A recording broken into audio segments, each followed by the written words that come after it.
The desert was silent, flat, and deadly. A line of T-72s sat in hull-down position near the Al-Batin Valley, their turrets just visible over berms of sun-baked sand.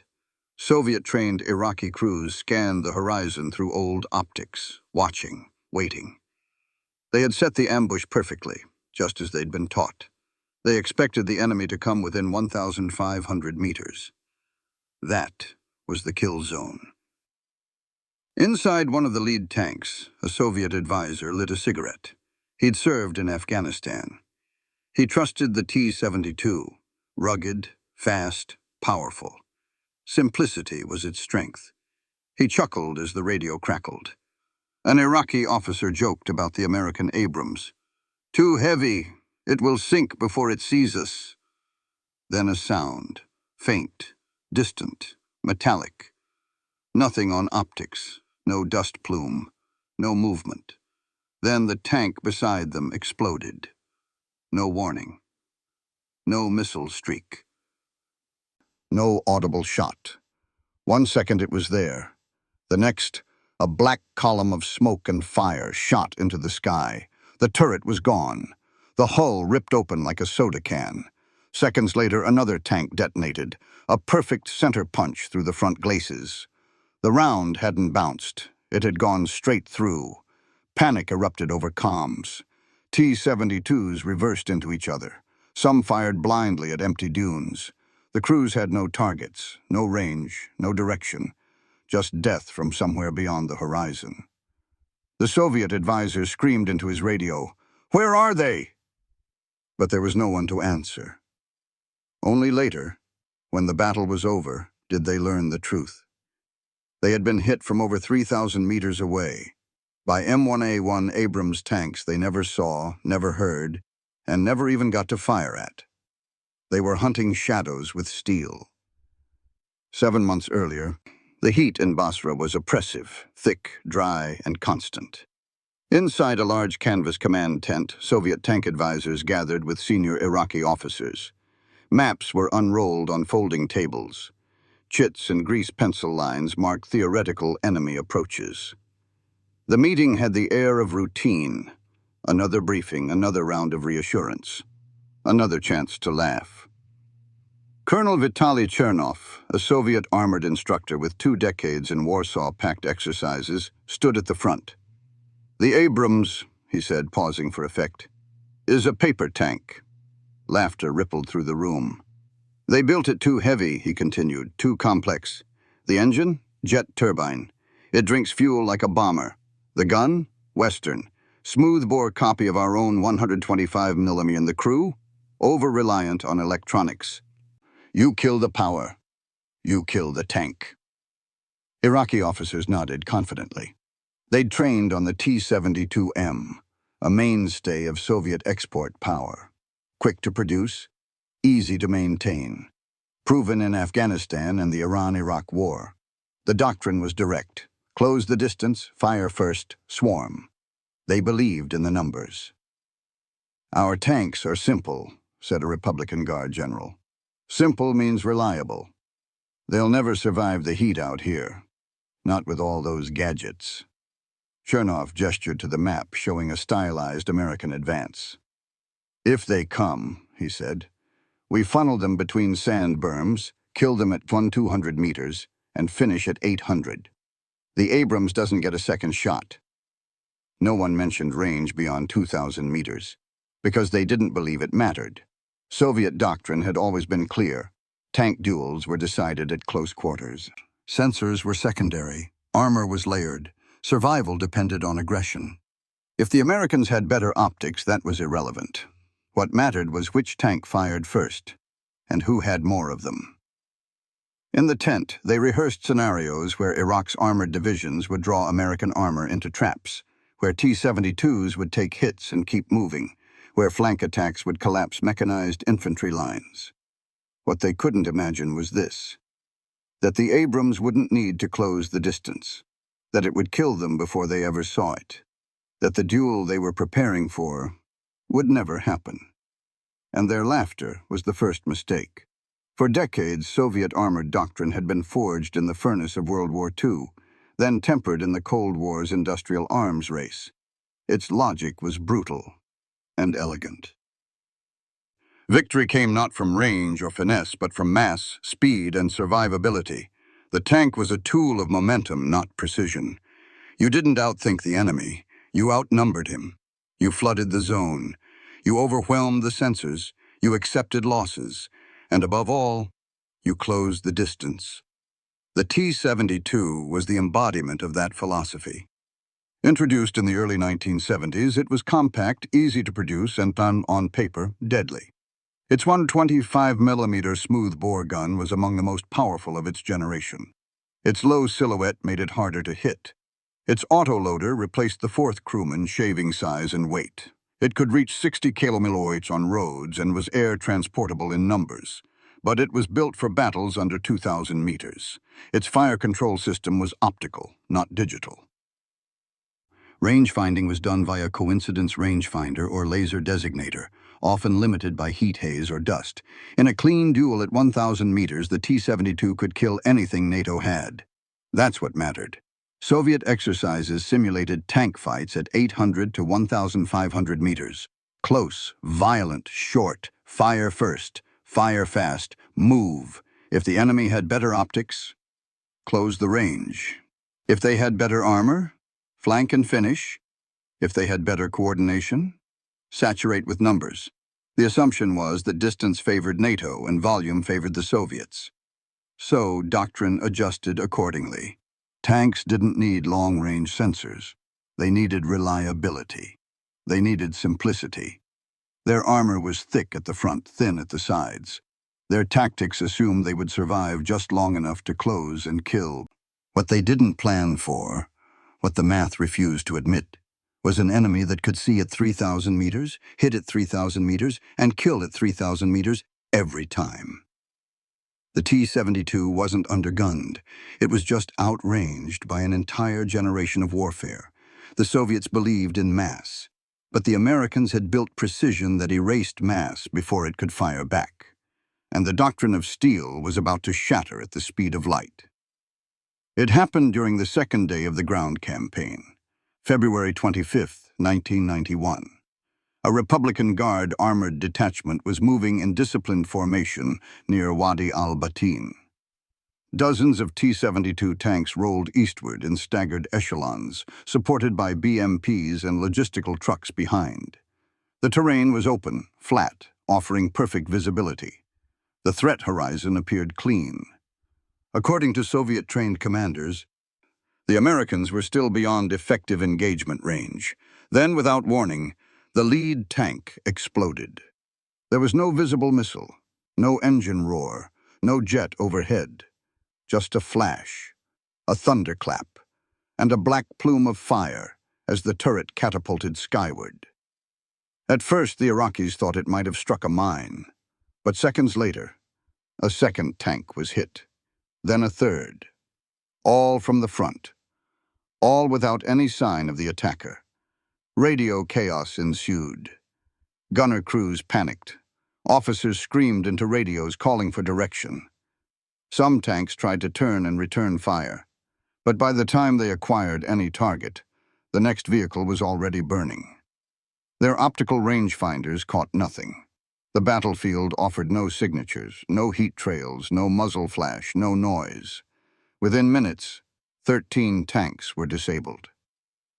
When the smoke lifted and the ground was finally secured, Soviet advisors were brought in to inspect what remained. What they found made no sense. Several of the destroyed T-72s had been hit cleanly from over 2,800 meters away. The shots had punched straight through frontal composite armor, through the turret cheeks, through the autoloader compartment, through the lower hull, with such velocity that some rounds exited out the rear armor plating. One technician ran the math twice, then a third time. Soviet doctrine held that no tank cannon could reliably penetrate a T-72's frontal plate beyond 2,500 meters, certainly not in real combat conditions with movement, heat shimmer, and return fire. Even less so if the target was not stationary. But the American shots had been fired while moving over dust-covered terrain in combat, under pressure, and every single one hit. Thermal patterns on the wrecks revealed a second impossible fact. These were first-hit kills.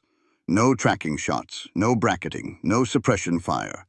Just instant, deliberate, calculated destruction, launched from outside the range of Iraqi return fire. It wasn't just superior optics. It wasn't just better ammunition. It was as if the Abrams could see the future. Spot the target, calculate the solution, and fire before the T-72 commander even understood the engagement had begun. This wasn't a tank duel. This was execution by distance. And for the Soviet-trained crews who had trusted steel angles and armor thickness, it was the beginning of a terrifying realization. This should not have been possible. The first intelligence packets arrived from the Gulf within 48 hours of the Abrams' opening salvo. Satellite imagery, grainy and overexposed, showed blackened wrecks scattered across a stretch of desert that, on paper, should have been an Iraqi defensive stronghold. Dozens of T-72s, some still smoldering, lay with their turrets blown clean off. All facing west, all destroyed from the front. Inside the Soviet General Staff building in Moscow, the mood was icy. The initial reaction was disbelief. A colonel in the Armored Warfare Division dismissed the footage outright. "Hollywood propaganda," he said, flipping the photo folder shut. "No tank can score kills at 3 kilometers, not under combat conditions." Other voices joined the chorus. Some claimed the tanks had been ambushed from the flanks. Others insisted the units in the photos were T-55s or downgraded export models, unfit for modern war. A few went further, accusing the Americans of staging the wreckage for psychological effect. The logic was circular. If the outcome was impossible, then it must be fabricated. Reports from Baghdad and Basra began to contradict that logic. Field assessments from Soviet advisors confirmed that full-armor T-72Ms, not T-55s, had been struck frontally and decisively at extreme distances. One advisor noted that an entire platoon was eliminated before their targeting optics ever identified a hostile silhouette. Another described Abrams' fire as beyond range, accurate like artillery, fast like ambush. Still, the official line held. Ministry analysts pointed to poor Iraqi crew performance, inadequate tactical deployment, or deficient maintenance protocols. The intelligence services downplayed the data, citing inconsistencies in battlefield reports. Military journals recycled outdated Western specs, claiming that the Abrams suffered from low fuel endurance and poor desert reliability.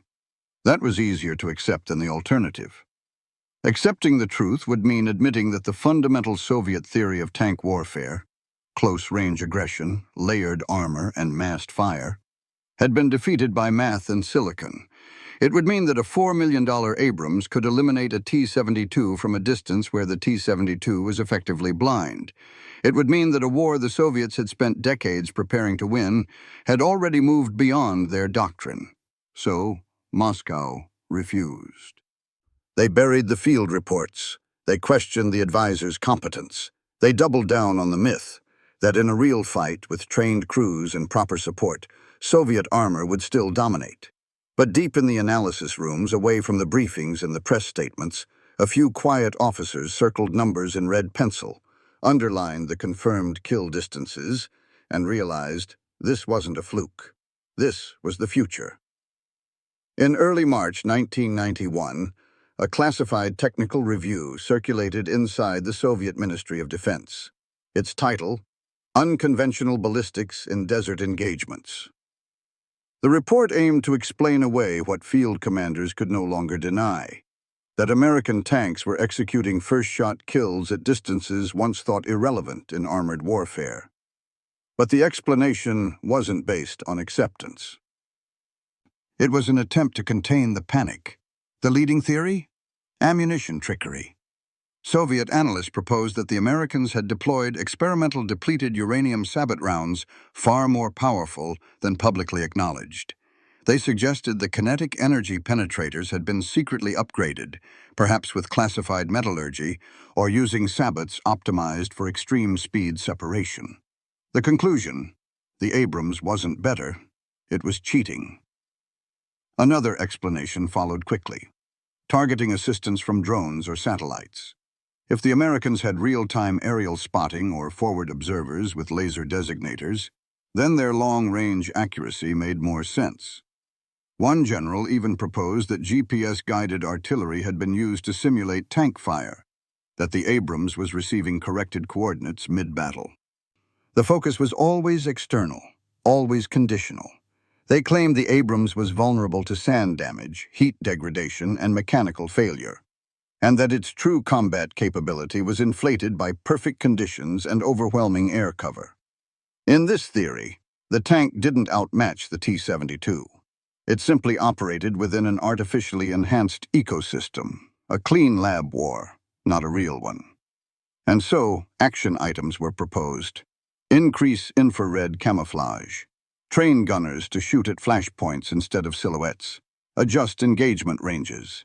Equip Iraqi crews with newer optics. None of it addressed the real problem. Because the problem wasn't the ammunition. It wasn't the shell velocity. It wasn't the satellite uplinks. It was that the Abrams could see, fire, and hit at a range where the T-72 was still searching for a target. But within Soviet circles, this truth was avoided.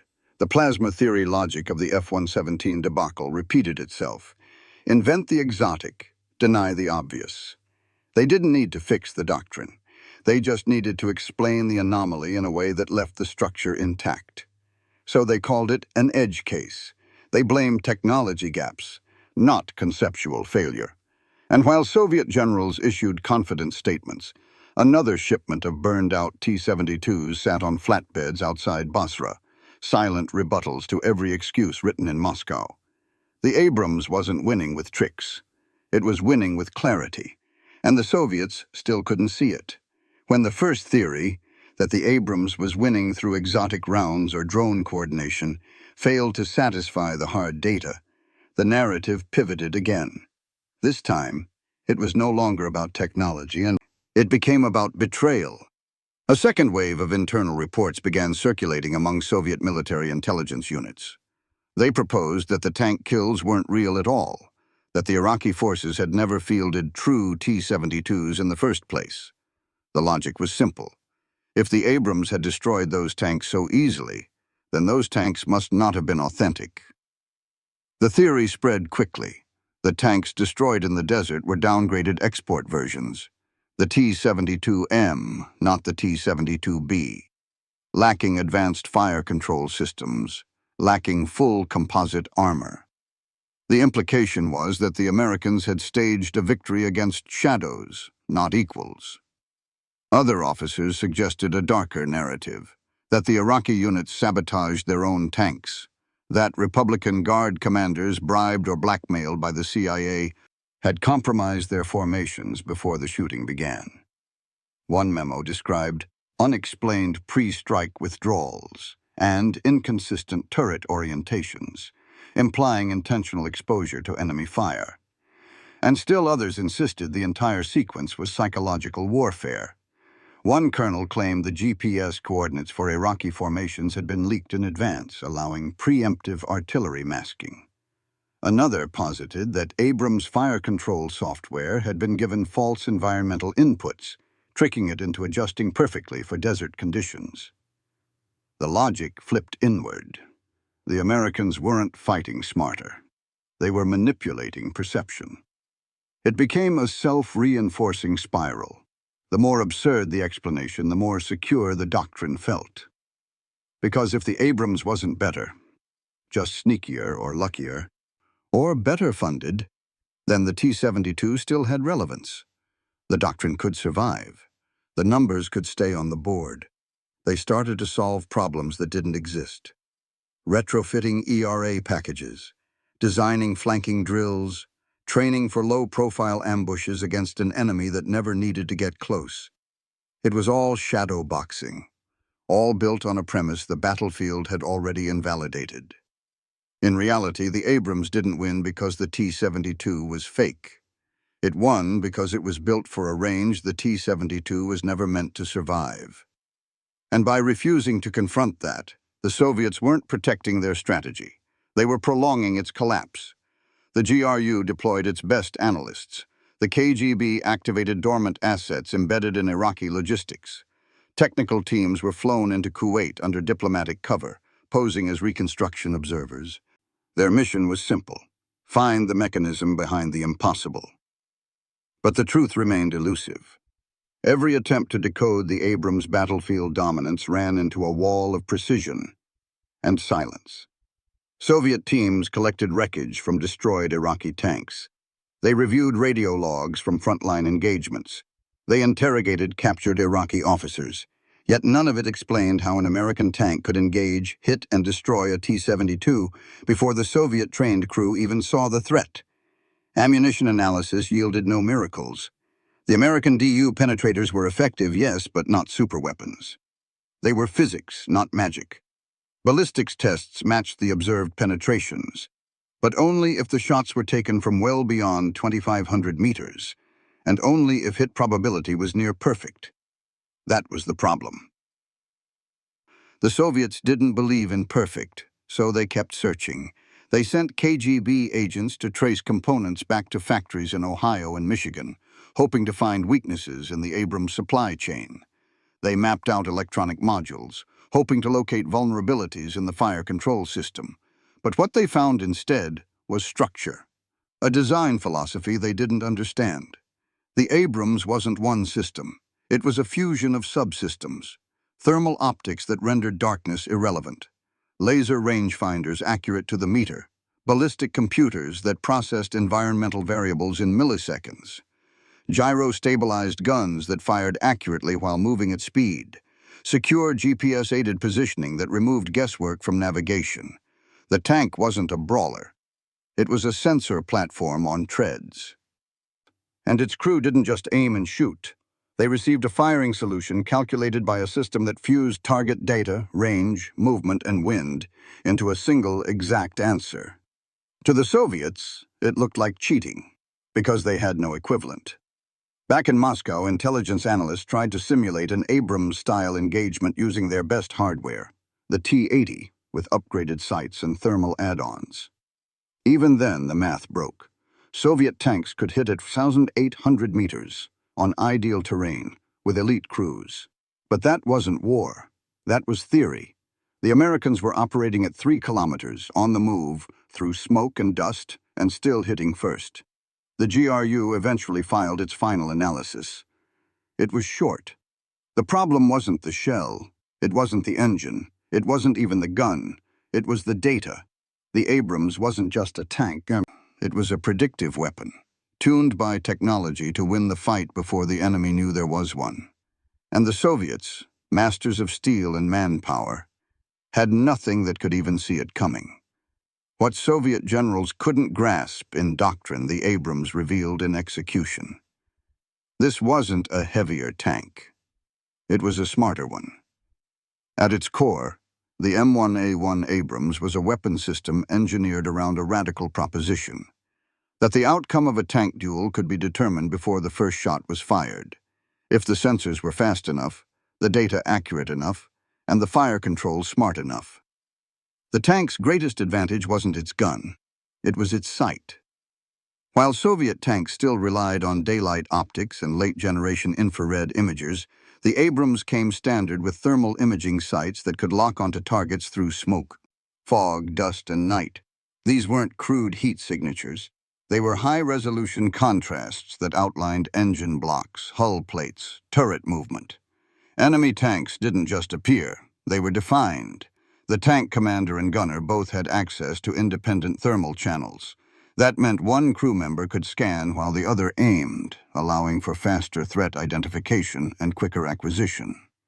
In combat, this made the difference between who fired first and who never fired at all. But sight was only step one. Once a target was located, the Abrams laser rangefinder delivered exact distance to the fire control computer, a hardened digital system that processed every variable in milliseconds: wind speed, barrel temperature, target movement, air density. The result? An automatic correction to the gun's elevation and azimuth. No guesswork, no bracketing, just fire. This wasn't skill. This was data-led lethality, and the gun could deliver.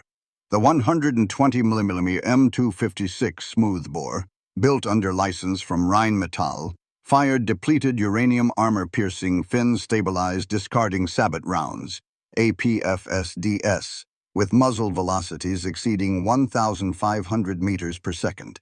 These darts were not just fast. They were designed to punch through composite armor at standoff distances no T-72 had ever trained for. Abrams crews didn't need to close, they needed to see, and they always saw first. All of this sat atop one of the most protected platforms on Earth. Chobham armor, classified in composition, but composed of ceramics, steel, and other energy-dispersing materials, rendered the Abrams nearly impervious to frontal attacks from T-72 shells. Incoming rounds either shattered or failed to penetrate. Even shape-charged munitions struggled, and behind that armor was mobility. The AGT-1500 gas turbine engine delivered 1,500 horsepower, enough to push the 60-ton tank over 65 kilometers on road with smooth acceleration and near-silent idle. It was loud at full burn, yes, but by the time an enemy heard it, they were usually already hit. The engine allowed for rapid repositioning, fast flanking, and, most crucially, engagement on the move. Where Soviet tanks had to halt to fire with any real accuracy, the Abrams could hit targets at speed, using gyro stabilization and real-time fire control updates to track and strike while rolling. And all of this was tied together by secure digital communications. Abrams platoons operated in a network, passing target data, coordinating fires, repositioning by GPS, and avoiding fratricide through encrypted Blue Force tracking. This wasn't a tank. This was a kill network in motion. Soviet armor philosophy emphasized steel, crew toughness, and formation tactics. The Abrams offered a different answer. Detect earlier, process faster, shoot first, and never give the enemy a chance to react. It didn't matter how many T-72s were in the field.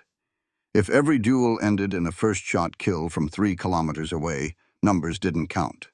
Mass was meaningless, and in that desert crucible, steel met silicon, and lost. February 26, 1991. The Battle of 73 Easting. It was supposed to be a defensive line, a final stand. The Iraqi Republican Guard's Tawakalna division had dug in across a ridgeline near the featureless grid of map coordinate 73 Easting. Tanks were concealed behind dunes. Infantry waited in trenches. Soviet advisors had coached them. Let the Americans come close, then unleash the swarm. The terrain favored a short-range slugfest. T-72s were positioned to ambush. But the Americans never got close. Captain H.R. McMaster's Eagle Troop, leading the U.S. 2nd Armored Cavalry Regiment, crested a berm, and immediately spotted the first Iraqi tanks through thermal sights. The distance? Over 3,200 meters. They opened fire, and never stopped. One after another, Iraqi T-72s erupted in flame. The Abrams gunners adjusted aim faster than the Iraqis could respond. Each shot was lethal, not disabling. Lethal. Within minutes, the carefully arranged defensive line collapsed into chaos. Some Iraqi tanks tried to maneuver. They were hit mid-turn. Others tried to fire. Their rounds fell short, underpowered, unaimed, inaccurate. Soviet-designed optics had no answer to American thermals. Their fire control systems weren't just obsolete, they were irrelevant. By the time the 2nd American troop joined the assault, the battle was over in everything but paperwork. In under 30 minutes, Eagle Troop destroyed 28 tanks and 16 APCs, with 0 casualties, 0 losses. The engagement was over before most Iraqi commanders even knew it had begun. Soviet advisors on site could only watch. They'd trained these men, taught them to attack in waves, to close distance, to fight dirty, fast, and aggressive. But the doctrine never activated. There was no maneuver phase. No flanking, no brawling. There was only input and erasure. An American gunner later described the Iraqis as silhouettes at the range. That wasn't arrogance. That was the reality of 73 Easting. A real war that unfolded like a simulation. Digital, distanced, decided by sensors. After the battle, charred T-72 hulls littered the plain. Many had been hit while stationary, engines still idling, crews still confused. One had been destroyed with such precision that the round entered through the main gun and detonated the ammunition carousel inside. It was the ultimate demonstration of asymmetry. One side fought the war it had trained for. The other side fought the war that existed. And there, in the burning sand, the Soviet doctrine died. Not with a bang, but with a pixel, a lock tone, and a fire control beep. The T-72 wasn't just a tank. It was the physical embodiment of Soviet military belief, that war was industrial, that victory came from numbers, from steel, from shock. For decades, Soviet doctrine trained crews to fight close, fire fast, and overwhelm with volume. But in the deserts of Iraq, none of that mattered, because the war didn't happen at 800 meters. It happened at 3,000, and by the time Soviet tanks got into range, they were already dead. This wasn't a technological gap. It was a philosophical failure. Soviet planners had always seen warfare as symmetrical, tank versus tank, division versus division. But what the Americans revealed in Desert Storm was a doctrine built around asymmetry of information. The Abrams didn't just fire farther, it knew more. It reacted faster. It collapsed the time between detection and destruction so completely that the fight was over before it began. Soviet doctrine assumed detection led to engagement. The Abrams turned detection into elimination. This was more than lethality. It was systemic inevitability. For every principle the Soviets held, the Abrams violated it with brutal efficiency. Mass over precision? The Abrams erased mass before it arrived. Aggression over distance? Distance killed aggression before it could act. Survivability through armor? Fire control made armor irrelevant. Command through numbers? American units operated as a fused network, where one tank's sightline became the entire company's advantage. Even worse, the Soviets had no response. They had trained for a fight that no longer existed. A fight of visibility, proximity, attrition. But the Americans fought in silence, distance, and data. What failed in the desert wasn't just a tank. It was the entire model of how the Soviet Union envisioned mechanized war. Not because they lacked courage, not because they lacked machines, but because they trusted doctrines that were already extinct. And in that moment, as T-72s burned on the sand, struck by weapons they never saw, the strategic illusion that Soviet armor could stand against the West finally, fatally collapsed.